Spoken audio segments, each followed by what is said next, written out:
A 1, 2, 3.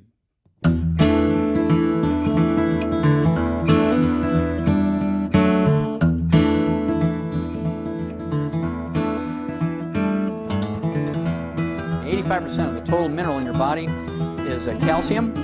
There's 147 different diseases you can get from a calcium deficiency. We're just going to quickly go over the top 10 when it comes to the number of people affected and the amount of money involved. Let's look at osteoporosis, the number 10 killer of adults in the United States.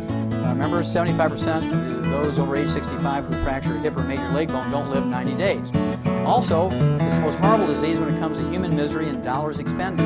Osteoporosis, think of the special vans and the lift gates and the ramps and the elevators, the special plumbing in homes and public buildings, special parking places, wheelchairs and walkers and canes. Think of the beds and the chairs that are little electric motors to lift you up when you can't stand up by yourself.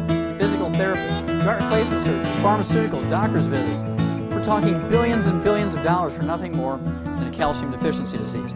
Now, as horrible as a disease as osteoporosis is in human beings, we don't have osteoporosis in animals because we don't have Blue Cross Blue Shield, major medical hospitalization, Medicare and Medicaid to pay for nonsensical surgical treatments for mineral deficiency.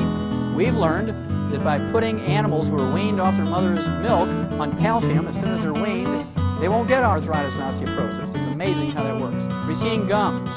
Dentists and dental hygienists will tell you to floss and brush after every meal. If you believe that works, I have some oceanfront property in Montana to sell you.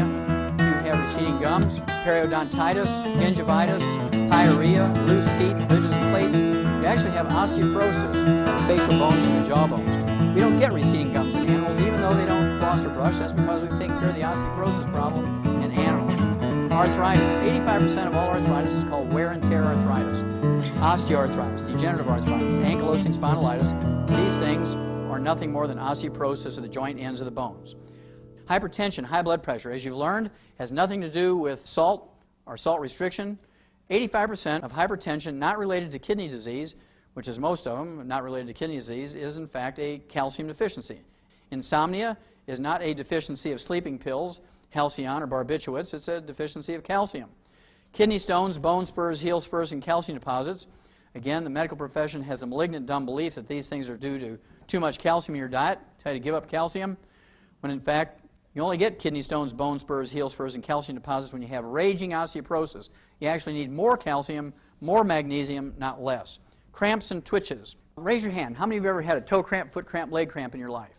Sure. That's the first symptom of a calcium deficiency that most people recognize. So if you've ever had that sometime in your life, you've had a calcium deficiency. Then you have PMS. The University of California at San Diego came out and said that 85% of the emotional and physical stuff of PMS can be relieved, eliminated, and cured. They use the cure word by taking 3 times the RDA of calcium.